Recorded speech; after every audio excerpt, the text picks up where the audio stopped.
आणि या क्षणाच्या एका मोठ्या बातमीकडे आपण जातोय। मुख्यमंत्री आता मुंडेंच्या राजीनाम्याची घोषणा करणार असल्याचं कळतंय। थोड्याच वेळात विधिमंडळामध्ये मुख्यमंत्री या संदर्भातली घोषणा करणार आहेत। मुंडेंच्या राजीनाम्याची घोषणा मुख्यमंत्री देवेंद्र फडणवीस हे अधिवेशनादरम्यान करणार आहेत आणि काही वेळामध्ये विधिमंडळामध्ये ते या संदर्भातली घोषणा करतील। ओम देशमुख आमचे प्रतिनिधी आपल्या बरोबर आहेत, आणखी त्यांच्याकडून सविस्तर तपशील जाणून घेऊया। ओम, काही वेळामध्ये मुख्यमंत्री अधिवेशनामध्ये धनंजय मुंडे यांच्या राजीनाम्याची घोषणा करणार असल्याचं कळतंय, काय तपशील आहेत?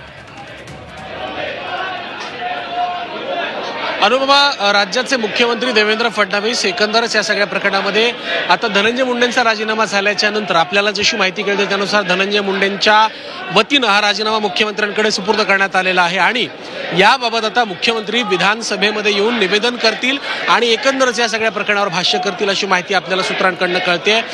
धनंजय मुंडेंच्या राजीनाम्याची गेल्या 3 महिन्यांपासून मागणी होत होती, मात्र धनंजय मुंडे राजीनामा देण्यासाठी तयार नव्हते। सरते शेवटी या सगळ्या गोष्टीचा अभ्यास करता मुख्यमंत्र्यांच्या आदेशानंतर काल रात्री झालेल्या बैठकीनंतर धनंजय मुंडे आपल्या पदावरून पायउतार झालेले आहेत, त्यांचा मंत्रिपदापासून दूर केलं गेलेलं आहे। या सगळ्यावरती आता मुख्यमंत्री विधानसभेमध्ये येऊन विधिमंडळामध्ये येऊन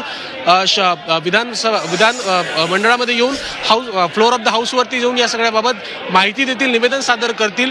चार्जशीट असेल किंवा इतर महत्त्वाच्या गोष्टी असतील, तपासाची एकंदर स्थिती असेल, या सगळ्याबाबत मुख्यमंत्री बोलतील असं कळतं। त्यामुळे मुख्यमंत्री आपल्या निवेदनामध्ये नेमकं काय बोलतात आणि धनंजय मुंडेंचा राजीनामा किंवा एकंदरच या सगळ्या गोष्टींच्या संदर्भामध्ये मुख्यमंत्र्यांची आता भूमिका काय हे देखील पाहावं लागणार आहे। त्यामुळे आता पुढे नेमकं काय काय घडतं आणि विधिमंडळामध्ये याचे कसे पडसाद उमटतात हे देखील पाहणं महत्त्वाचं असणार आहे, कारण विधानसभेच्या पायऱ्यांवरती विरोधकांकडून याबाबत आंदोलन केलं जाते। महाराष्ट्र के 2 ही गुंडे, माणिकराव कोकाटे और धनंजय मुंडे अशा प्रकारच्या घोषणा, अशा प्रकारची फलकबाजी सुद्धा या ठिकाणी करताना आपल्याला पाहायला मिळते। त्यामुळे मुख्यमंत्र्यांच्या या निर्णयानंतर, मुख्यमंत्र्यांच्या आदेशानंतर आणि धनंजय मुंडेंच्या राजीनाम्यानंतर नेमके काय काय राजकीय पडसाद उमटतात हे देखील पाहावं लागणार आहे। या सगळ्यामध्ये आता धनंजय मुंडेंना सुद्धा आरोपी करा, सह आरोपी करा अशी देखील मागणी सुरेश धस असेल किंवा इतर काही मंडळींकडून करण्यात आली। त्यामुळे खंडणी प्रकरण आणि हत्या प्रकरण हे जर इंटरलिंक असेल, जे आता चार्जशीटवरून प्राइम ऑफिस आपण म्हणू देखील शकतो, अशा निष्कर्ष सुद्धा अनेकांनी काढलाय। त्यावरून आता नेमकं पुढे काय कारवाई होते हे देखील पाहणं सध्या आपल्यासाठी महत्त्वाचं असणार आहे। अनुपमा, निश्चितच ओम, या क्षणाची सगळ्यात महत्त्वाची बातमी आपण झी24 तासच्या प्रेक्षकांना सांगतो आहोत। काही वेळामध्ये मुख्यमंत्री देवेंद्र फडणवीस विधिमंडळामध्ये येऊन या संदर्भातली घोषणा करणार आहेत आणि धनंजय मुंडे यांनी राजीनामा दिल्याचं सांगणार आहेत। त्यामुळे मुख्यमंत्री नेमकं काय भाष्य करतात ते आपल्याला पाहायचंय। ओम, आणखी एक महत्त्वाची घडामोड, खरं तर माणिक कोकाटे यांच्या संदर्भामध्ये राजीनाम्याची मागणी होती आहे, काय या संदर्भात सुद्धा मुख्यमंत्री बोलतील का? कारण विरोधक याही मुद्द्यावरून प्रचंड आक्रमक झालेले पाहायला मिळतात। जशी तुम्ही आता घोषणा सांगितली, विरोधक सातत्याने ही घोषणा कालपासून त्यांनी लावून धरलेली आहे। त्यामुळे अधिवेशनाच्या दुसऱ्या दिवशी आज धनंजय मुंडेंचा राजीनामा पडेल, तर माणिकराव कोकाटे यांच्या राजीनाम्या संदर्भात नेमकं काय?